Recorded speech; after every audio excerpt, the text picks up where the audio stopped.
Chapter 18. Vital Centers for Concentration.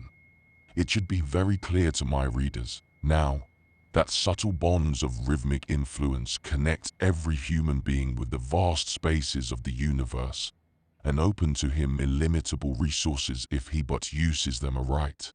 But alas, this is the crux of the problem. How many use them right? Even the knowing how does not confer the power to do. Desire and will decide that. It is only through use that knowledge becomes a habit and then a power.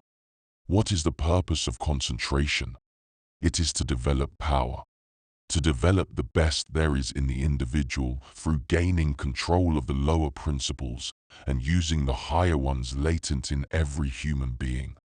But let me say at the outset of this study, lest some students have an entirely erroneous idea of our object, is not to develop psychic powers. No. Our objective forecast of which was given in the last chapter is far higher, vastly more important. It is, first, to complete the work which I trust is already well begun, the effort to obtain control of the mind.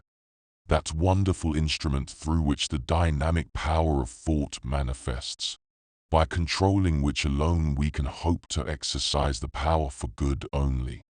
Not till we quiet the mind's useless activities and can hold it in leash, an obedient servant as it was designed to be, can we hope to attain the higher reward of concentration, the joy, the benediction of a realization of soul consciousness. This once achieved places a power for good under the control of a soul-directed will that can never fail its possessor in any crisis. A certain measure of development of the psychic senses comes as a natural attribute of growing spirituality, but this is not a real attainment in itself or for itself, and it varies greatly in degree in different constitutions and according to how it is employed. When made an end and aim by absorption in its phenomena, the activities of mere astral life, which may be even more trivial than on this terrestrial plane, it leads to gross abuse of the powers, blocks irretrievably self-conquest and spiritual development, and invites untold misery in manifold forms.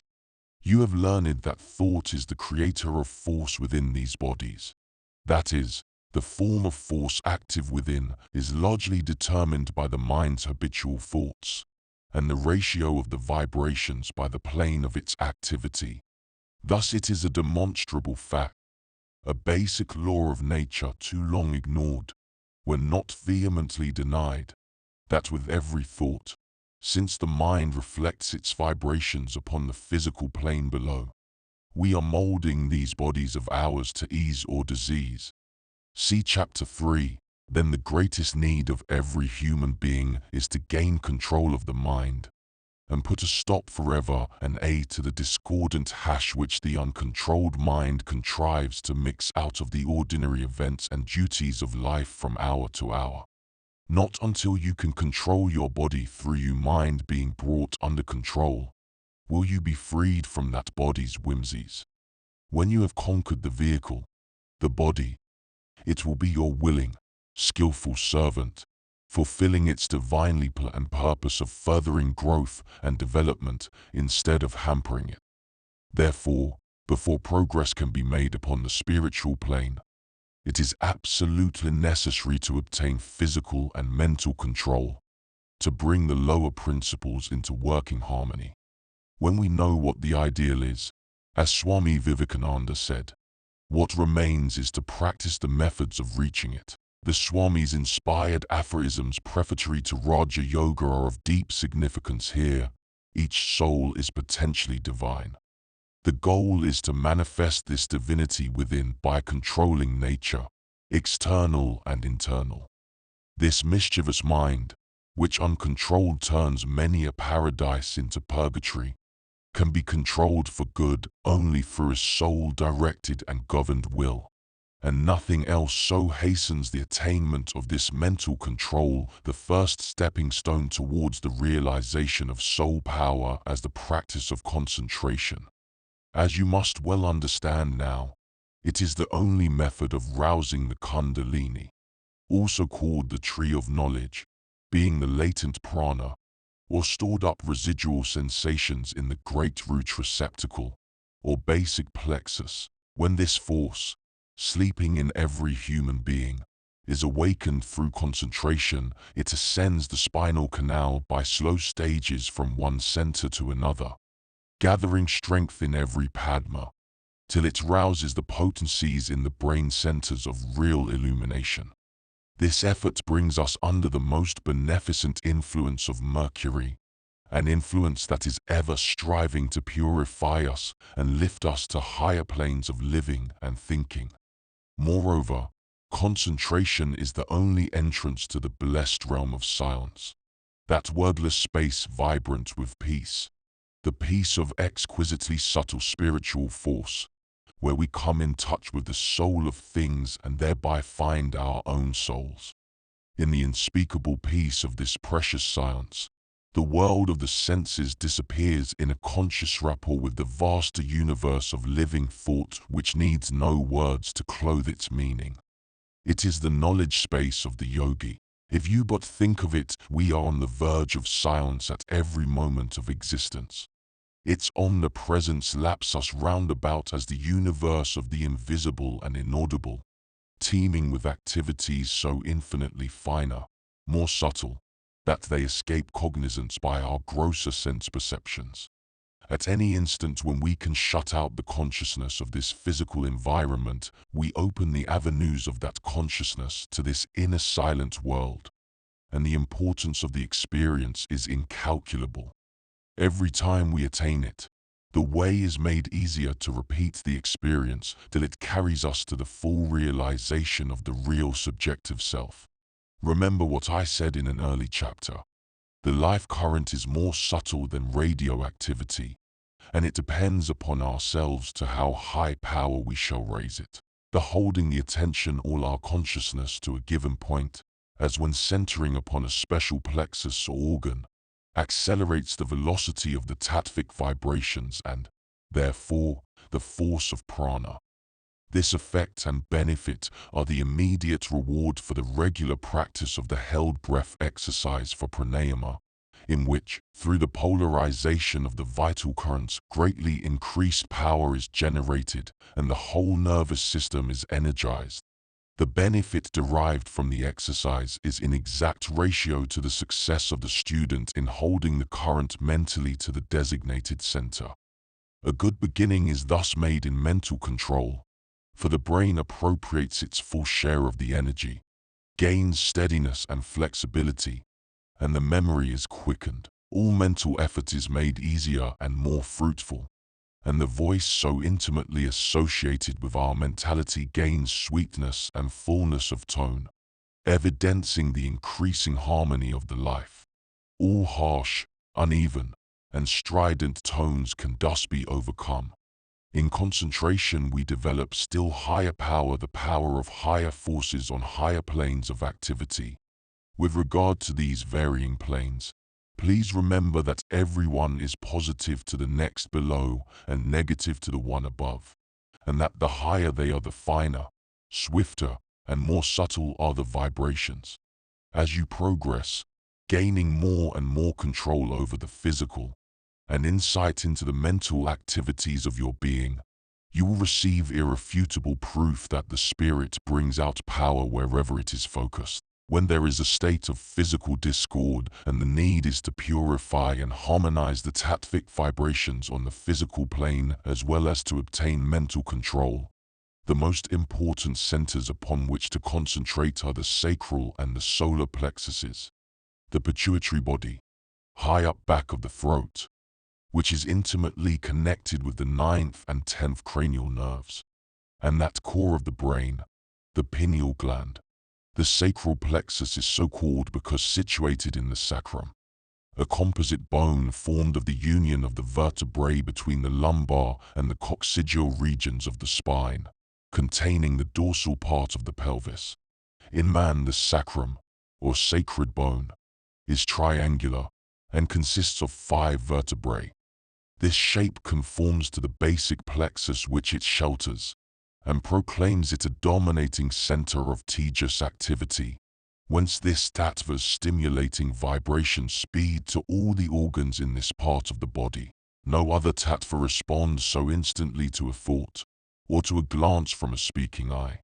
For, remember, tejas is regnant in the optic nerves.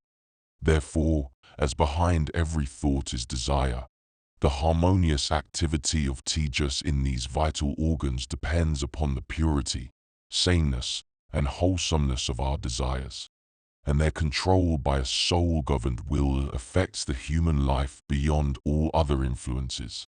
It is the difference between aspiring to be godlike and yielding to be the shuttlecock of the physical senses. This is, of course, the turning point in life, for we all are and become what our desires mold. Desire prompts the will to action. Shall it be a lawless ruler? Right here is the most prolific vital centers for concentration 203 source of evil. It is easier far to drift with desire. But no, once for all, it is the path of discord, the sower of disturbance. In the zodiac we find the clue to these close relations of organic sympathy which affect human life and character so profoundly. The constellation Scorpio is the symbol of desire because its exercise is a paramount influence upon the physical center where desires are generated. This activity is assigned to the coccygeal gland, also known as Lushka's gland, situated near the extremity of the spinal column. This gland is most intimately associated with the arteries and nerves, but its exact function, like that of the spleen, pituitary body, and pineal gland, still remains a mystery to the anatomist. Scorpio is one of the houses of Mars. Now thought, under the influence of Sagittarius, next east of Scorpio as seen in the heavens, is either above or below desire exactly according to the direction of our thoughts. If these are of the earth, earthy, the direction of these stellar influences is downward from Aries, governing the head, to Pisces ruling the feet. The familiar figure of man in the almanacs shows the commonly assigned influence of these zodiacal signs upon different parts of the body. Familiar as it is, though, how little the illustration signifies to the majority of mankind. Yet the connection is deeply significant, and to a certain degree it is natural, normal, and healthful. You have learned that the soles of the feet are centers of priphivic activity, and that in the contact of the feet with Mother Earth, the flow of pure priphivi vibrations is greatly stimulated. This tattvic emanation received from the earth is an extremely subtle, ethereal magnetism which exhilarates the whole body. Whether the elemental forces which develop as this subtle tattva ascends and stimulates and mingles with tejas shall be purely physical or shall be transmuted into purer and higher principles depends upon its use or abuse. The guide to both paths is in the zodiac. For still within man is the occult spiritual zodiac which, corresponding exactly with that of the macrocosm, is circular. In this, notice particularly that Sagittarius is above Scorpio, and that Pisces, the abstract symbol of the will and influencing it, reflects its power upon desire in a vertical ray from above, as in the physical zodiac it reflects it from below. Accepting the guidance of Mercury and governing the body by reason and understanding, we develop the power to employ all its mysterious forces for good. By controlling his desires through the power of thought much easier than he who has never tried to dreams, man enters the upward, spiritual path, thus overcoming the downward and outward flow of his activities and emotions to things purely physical through the stimulus of his sense perceptions. Notice also with care that it is not the will but thought which must first be employed to control desire and give it an upward impulse. Until this is accomplished, will is at the mercy of desire and but strengthens its evil intents. The moment thought, which directs and controls desire, recognizes its own agency, refuses to be swayed by impulses, and gains the mastery, the will ascends to its higher plane, and its reflection transmutes desire to loftier aims. For will and desire are the higher and lower aspects of one and the same thing. It is by the proper exercise of our will that we accomplish all things on the higher planes and free our souls from physical chains. Thus in all this overcoming we are building character, shaping destiny. And the petty trials, the small frictions of life are just as important if allowed to do their work of discord as seemingly more important matters. They demand their corresponding measures of resistance, not the resistance of struggle, but the more effective resistance of poise, ensuring the calm spirit that commands reason and, therefore, can meet the annoyance with wise judgment. Be not anxious if at first, when trying to concentrate and enter the silence, a multitude of thoughts flit through the mind. It is the beginning of discipline to watch these vagaries. They will surprise you, but you will soon realize that you yourself are above and superior to the mind. You will separate yourself from it. And next will come the calm and confidence derived from consciousness of power to check and control the whole unruly tribe of troublemakers and peace and mind destroyers. This, however, is not gained in a day, nor is it the reward of a regular, haphazard practice. The influence of the zodiac upon other vital centers, showing what is gained by concentration upon them, will be fully explained as we continue this study of the interrelations of man and the universe. In all practice, assume an easy, erect posture, not slumping nor lounging. That is, this is especially important in the held breath exercise. For as the object in view is to obtain control of prana, the region of the principal nadis through which the currents flow must be free from all constraint or strain. These lessons ought to have convinced everyone already that at all times any pressure upon the spinal column is an iniquitous menace to the very reservoir of life. But especially during periods of practice should attention be given to the absolute freedom of the spine and chest, which should form an erect support for the neck and head poised in line above them. To twist or crook the spine during meditation or when concentrating the prana in different plexuses will not merely defeat the purpose, but may cause disturbance. Just as electric wires, if crossed and tangled, raise the mischief. Chapter 19.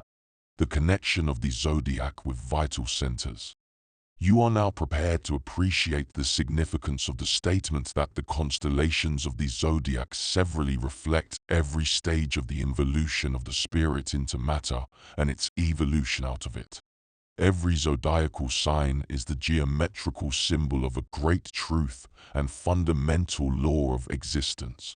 For it corresponds with successive stages in racial development through its connection with some physical center and the abstract principle which that center influences. The internal man is formed in the image of the whole cosmos, and the germ of correspondence with every principle, from the lowest to the highest, is in every human being. All aspiration and striving for excellence, all recognition of the value of the best, even on the material plane, and dissatisfaction with anything short of that best, is the struggle of these potentialities for recognition and for opportunity to develop. God's plan of perfection for the race can never be thwarted no matter how blindly we go astray. If we would shorten the period of our probation and trial, we must recognize the truth of being and work with the law of constant unfoldment and developing improvement. There is a divine discontent that spurs us onward and upward, but far from being incompatible with poise and confidence and trust, it is furthered by these. And it is wide as the poles asunder from fret and worry and anxiety. Our problem is to adjust the outer man, the physical self, to harmonious relations with his inner spiritual self. For this is the only path to the overcoming of temptations, folly, and disease, all the evils in short which purely physical or material living generates. The right use of the power of thought is the medium of adjustment, and we choose for ourselves what use shall be made of it. When an evil thought enters the mind, promptly replace it with a good one. This is much better than to engage in a struggle to resist evil. It is the quickest method of shunting the mind to another track and of shutting the door between you and temptation, if the evil be of that nature. And at the same time it strengthens the mind to admit only the good, and trains desire to long for it and choose it. You thus cultivate receptivity to the highest, the best, and the purest, and are constantly refining and harmonizing the vibrations in every sphere of your being. I wish to impress upon every reader the overwhelming importance of realizing individual responsibility for the perfection of the physical body, the soul's medium of expression. It is in our power to steadily improve and purify these bodies of ours through the renewing materials we supply them. It is a significant sign of the times that Congress has at last passed a pure food bill. For years, highly protected interests have defeated all efforts to obtain legislation for this protection of the people. But a few stout hearts have kept up the fight till they roused such force of public opinion to support them that legislators no longer dared defy completely the will of the people. But pure foods and drinks are not enough. The world at large needs to recognize that pure air and pure thoughts, as well as pure environment, the people and things forming our associations and molding our tastes, are even more important than what we shall eat and drink. To make these physical tenements receptive to the subtle vibrations of higher planes of activity, that is higher human development, we cannot be too careful concerning the materials in all these varied forms which they are constantly assimilating. Let not a day pass that you do not aspire for the highest and best things in the mental and the spiritual life, for more light on the path, and for steadfastness of purpose in pursuing it. Remembering always that the path is within.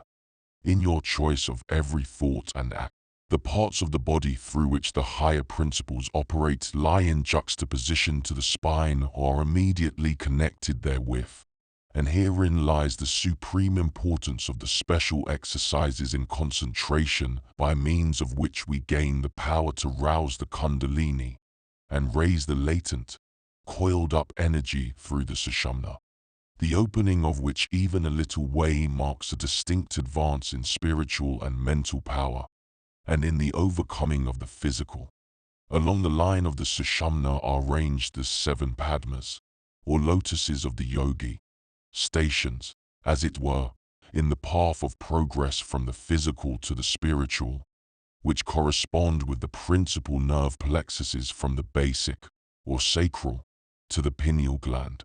In the head are 7 master chakras which are said to govern and rule these nerve plexuses in the body. Exactly in the proportion that the kundalini is raised in the sushumna, the power of the current increases. For it stimulates every plexus as it passes through it, and also gathers to itself a tremendous increase from the essence or energy of the successive plexuses. This force of supernormally pure and subtle vibrations reacts upon the whole nervous system, vastly increasing the power, through refining the vibrations, of every ganglion and strengthening and stimulating the zodiacal centers of the higher principles. In this practice for concentration, deep, slow rhythmic breathing should be so established that it will take care of itself. A mental image should be formed of the upward flow of the vital current. You must endeavor to both feel and see it rising in the sushumna in obedience to your command, and gaining force as it ascends. Leo, the zodiacal house of the sun, corresponds with and is the influence which develops life, the vital force which we know as prana. But the form which that life principle shall mold depends upon the character of our thoughts. The thought principle, as you have learned, develops under the influence of Sagittarius. In the circle of the zodiac, Sagittarius is on the same plane with Leo, life, but it is its opposite and complement, marking the immense evolution from mere animal life to the development of conscious mentality. And it stands, as explained in the last chapter, at the parting of the ways. If brought under a soul-governed will, it leads the life, through the development of individuality to the upward arc of evolution, the divine quaternary, to the release of the soul from its physical chains forged by sense perceptions. Individuality has its physical sayat in the spine back of the heart, and is under the influence of Capricornus, always recognized as possessing the zodiac's influence within 213 mysterious organizing power. Capricornus is on the boundary line of the manifested, or visible universe. On this gross plane of the physical man, and the constellation rules the knees. When you say of a man, he is weak-kneed, you are unconsciously recognizing his lack of development in the occult center of Capricornus, where, as individuality increases, courage keeps pace with it in the high council chamber of the heart. The correspondence of Leo with the body is through the solar plexus and the heart. The solar plexus, also called epigastric plexus, is to the nervous system what the heart is to the vascular system. Therefore, it claims preeminence as the most vital center in the body. It is the largest of the great sympathetic plexuses, and is situated in the upper part of the abdomen, back of the stomach and in front of the aorta. Its dominating influence has won for it the titles of abdominal brain and king brain. In this life center, the three tatures which predominate in our terrestrial lives mingle most closely, and exercise the one upon the other that restraint which secures their harmonious cooperation in physical activities. Prithvi here unites with Tejas, and both come under the tempering, welding influence of Apas, resolving them into a higher power. Remember the solvent and contracting properties of Apas. These act with beneficent restraint upon the two others. Therefore, concentration upon the solar plexus has an immediate effect in calming and purifying the nerves and restoring the equilibrium. It is the most important center upon which to concentrate for relief from any disturbance of the digestive function, whether gastric or intestinal. Next above Capricornus in the circle of the zodiac is the zodiacal influence of the soul, Aquarius. The physical correspondence of this constellation is with that part of the spinal cord situated between the shoulders. Reference has already been made to the mystic relations between Apas, water, and the soul, and this makes still clearer the bond between the two. Soul is that principle in all things which relates the visible to the invisible. And in humanity it is the real, immortal self, the garment of the spirit. It is that principle of universal love which makes the whole world kin. All self-sacrifice and self-forgetfulness in devotion to high principle is a manifestation of the soul. Only by such exercise does the soul come into conscious government of its own individual kingdom, a conquest which must precede all realization of its oneness with infinite life and with power. You must now have learned past forgetting that our bodies are the fields of marvelously subtle activities which, by reflection and transmutation from one plane to another lower one, are gradually precipitated into the visible form that constitutes the physical self. But never is there any separation.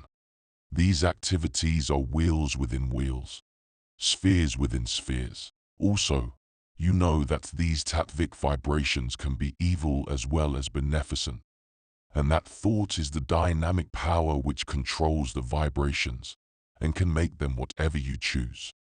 The relations of mind and body, as you must certainly recognize by this time, are so intimate that the control of one is indispensable for the control of the other. For the mind really molds the body from moment to moment through the instant effect of its every emotion upon the vibratory currents active therein, which are beneficent or evil according to the direction given them by habitual thoughts. When you are told that the speed of the spirali within the atoms is several 100 trillion vibrations per second, the fact may help you to understand why intense emotion thrills the body so instantaneously and is capable of killing or curing according to its nature. The ordinary everyday life which is absorbed with purely utilitarian occupations, the life which is allowed to drift and honestly believes it has no time to think purposefully, wastes an incalculable force daily and hourly in ungoverned thinking and idle talking, and is fortunate when it does not suffer physical weakness and discord as a direct and speedy consequence. Many headaches, attacks of indigestion, and even colds, following mental depression, have no other origin than talk which, waxing into controversy, develops irritation, heated excitement and unhappiness. You are now at a stage in this study of self and its forces where you can readily understand that exercises in concentration should always conclude with concentration upon the higher centers and with an upward direction of currents, as these are psychical and spiritual, while downward flowing currents are physical. Never allow the body to become tense and strained during concentration, and avoid gazing fixedly at any object as a help in centering the mind. The practice, frequently commended, strains and injures the optic nerves, impairing their power of focal adjustment. As directed in an early chapter, it is much better to close the eyes when concentrating, and when the immediate purpose of the exercise is to restore physical harmony, confine consciousness the inward gaze as far as possible and waveringly to the chosen center. I think it must be clearly understood now that these exercises in concentration are not to be considered from a purely utilitarian standpoint, the gain in physical well-being. No, the reward is far greater than that. It is a development, a remolding on a higher plane, of the whole character, strengthening and giving firmness to every good quality, and disclosing talents and abilities before unsuspected. Harmony and serenity become the habitual mental state, and the source of unvarying courage and confidence in every perplexity and emergency. Thus we are molding the self to loftier purpose, to greater usefulness, to activities subliminal as well as conscious that affect for great good ourselves and all who come within our environment.